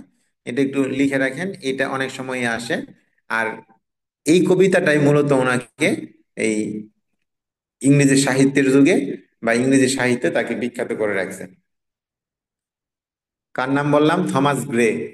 আরেকটা বিখ্যাত লোকের নাম মনে রাখবেন, আহ, সেটা হচ্ছে আপনার অলিভার গোল্ড স্মিথ। ঠিক আছে, অলিভার গোল্ড স্মিথ।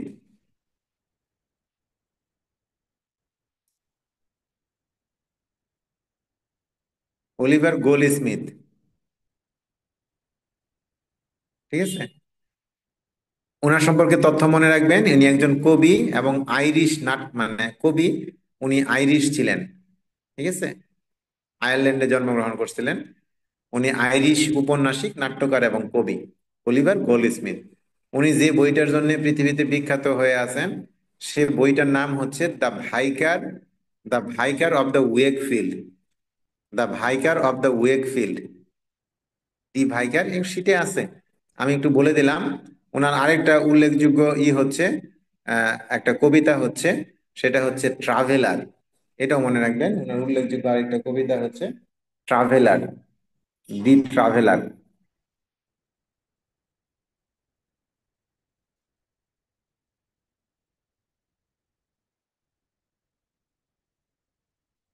এই সময়ের আরেকজন লোকের কথা মনে রাখবেন, এডমন্ড স্পন্সর। ঠিক আছে, এই এডমন্ড স্পেন্সর বলতেছি, এডমন্ড বার্গ। ঠিক আছে, আহ, উনি একজন পলিটিক্যাল বা পলিটিশিয়ান ছিলেন বা পলিটিক্যাল বক্তা ছিলেন, যেভাবেই বলেন। এগুলো মনে রাখবেন। অনেক সময় পরীক্ষায় প্রশ্ন আসে এডমন্ড বার্গ কোন যুগের সাথে রিলেটেড। তাহলে উনি যেহেতু ওই এইজ অফ কি বললাম আমরা, যেহেতু নিও ক্লাসিক্যাল এজ, তাহলে নিও ক্লাসিক্যাল এজটা কোন কোন যুগ বলতেছি আমরা? 17র শেষ, 18র পুরোটাই। তাহলে ওনাকে 18 সেঞ্চুরির সাথে বিলং করে, এটা বলবো। এই প্রশ্নটা আসে অনেক সময়, খেয়াল রাখবেন, এডমন্ড বার্গ কোন যুগের সাথে রিলেটেড? উত্তরটা হচ্ছে এডমন্ড বার্গ 18th সেঞ্চুরির সাথে রিলেটেড। অনেক সময় পরীক্ষায় মোটামুটি বলেই ফেলছি সব। অনেক সময় পরীক্ষায় এরকম একটা প্রশ্ন আসে, যে একটু আগে যেটা বললাম যে elegy written in a country churchyard, যে elegy written in a country churchyard, এই যে এলিজি বললো, এই এলিজিটা বা এটা কি আসলে? তো উত্তরটা হচ্ছে এলিজি হচ্ছে একটা শোকগাথা, কিংবা অনেক অনেক সময় প্রশ্নটা এরকম ঘুরায় আসে যে এ মার্নফুল পয়েম, এটা কোন ধরনের কবিতা? তো কবিতার ছকের মধ্যে আমি আপনাদেরকে আগে পড়াইছিলাম, এটাকে বলা হয় এক ধরনের শোকগাথা বা শোক কবিতা। ঠিক আছে, অনেক সময় প্রশ্ন এরকম আসে যে এ ভয়েস অফ লিলিপুট, এটা কার লেখা? তো আপনার কাছে হঠাৎ করে মনে হইতে পারে এ, যে ভয়েস টু লিলিপুট, লিলিপুট আবার কোনটা? ওই যে ইয়ের ক্ষেত্রে জোনাথন সুইফটের ক্ষেত্রে বললাম চারটা পার্ট, গালিবার চারটা জায়গায় ভ্রমণ করছিল, এর মধ্যে প্রথমটা হচ্ছে লিলিপুট। ওই ভয়েস টু লিলিপুটটাও হচ্ছে জোনাথন সুইফটের ওই নোভেলের চারটা পার্টের একটা পার্ট। ঠিক আছে, এখান থেকে মোটামুটি আমরা এইটুকুই বলতে পারি বা এইটুকুই মনে রাখার চেষ্টা করব। ঠিক আছে। আরেকটা প্রশ্ন আসে অনেক সময়, the picture of Dorian grey, একটু মনে রাখার চেষ্টা করবেন, the picture of Dorian grey এটা কার লেখা? এটা অস্কার ওয়াইল্ডের লেখা। হ্যাঁ, অস্কার ওয়াইল্ডের লেখা। হ্যাঁ, একটু খেয়াল রাখবো, the picture of Dorian grey, the picture of Dorian grey. বুঝাইতে পারছি? মোটামুটি কথা শোনা গেছে এখন? জি স্যার।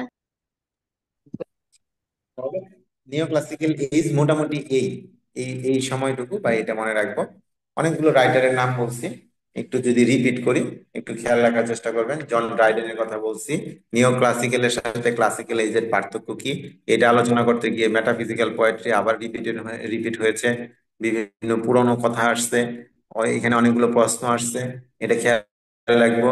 আর নিও ক্লাসিক্যাল এজটাকে আবার তিনটা ভাগে ভাগ করছি, তিনটা ভাগে ভাগ করে তিনটা ভাগের বিভিন্ন নামকরণ করছি আমরা। এর মধ্যে বিখ্যাত বিখ্যাত লেখকদের নাম বলছি, তার মধ্যে উল্লেখযোগ্য হচ্ছে জন ড্রাইডেন, ড্যানিয়েল ডেফোর কথা বলছি, তারপর জোনাথন সুইফটের কথা বলছি, উইলিয়াম কনগ্রিভের কথা বলছি, আলেকজান্ডার পোপের কথা বলছি, এবং ওনার জোনাথন সুইফট সম্পর্কে বলছি উনি বিখ্যাত স্যাটায়ারিস্ট। আলেকজান্ডার পোপ হচ্ছে এই যুগের অন্যতম একজন মুক এপিক পয়েট বা মুক হিরোইক পয়েট। আলেকজান্ডার এখানে আবার ইয়ের কথা বলছি, ব্ল্যাঙ্ক ভার্সের কথা বলছি, অমিত্রাক্ষর ছন্দের কথা। আর আরেকটা কথা মনে রাখবেন, হিরোইক কাপলেট, মুক এপিক পয়েমের মধ্যে হিরোইক কাপলেট। হিরোইক কাপলেট বলে হচ্ছে আপনার, জাস্ট শব্দটাই মনে রাখেন, কাব্যিক ব্যাখ্যার দরকার নাই। হিরোইক কাপলেট ইউজ করে কবিতা লেখছেন আলেকজান্ডার পোপ। আলেকজান্ডারের আরেকটা বিখ্যাত বইয়ের নাম বলছি, যেটা আসে পরীক্ষা অনেক সময়, এসে অন ক্রিটিসিজম।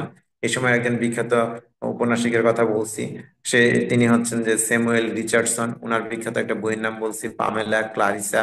আহ আরেকটা বলছি the history of sir Charles Grandison. এর মধ্যে বেশিরভাগ সময় প্রশ্ন হয় পামেলাকে নিয়ে। তারপরে এজ অফ সেন্সিবিলিটি গিয়ে আমরা স্যামুয়েল জনসনের কথা বলছি, হেনরি ফিল্ডিং এর কথা বলছি, তারপর থমাস গ্রের কথা বলছি, অলিভার গোল্ড স্মিথের কথা বলছি, এডমন্ড বার্কের কথা বলছি, তারপর অস্কার ওয়াইল্ডের কথা বললাম, লাস্টের দ্য পিকচার অফ ডোরিয়ান যেটা বললাম, যে the picture of Dorian Gray. এই যে যে তথ্যগুলো বলছি, বা এলিজির কথা বলছি, থমাস গ্রের elegy written in a country churchyard, এই যে যে আমি যে নামগুলো, মানে যেগুলো সাধারণত মনে থাকে সব সময়, এই ধরনের জিনিসগুলোই পরীক্ষায় প্রশ্ন হিসেবে আসে। এই হলো মোটামুটি আপনার নিও ক্লাসিক্যাল এইজের একটা বেসিক ধারণা। আহ আমরা চেষ্টা করব। আর নিও ক্লাসিক্যাল এইজের যে তৃতীয় ভাগটা, এজ অফ সেন্সিবিলিটি, এটাকে আমরা একটা নামকরণ করছি, এটা মনে রাখবো, দ্য এজ অফ রিজন। অনেক সময় এটাকে এজ অফ রিজন বা ট্রানজিশন নামে ডাকা হয়।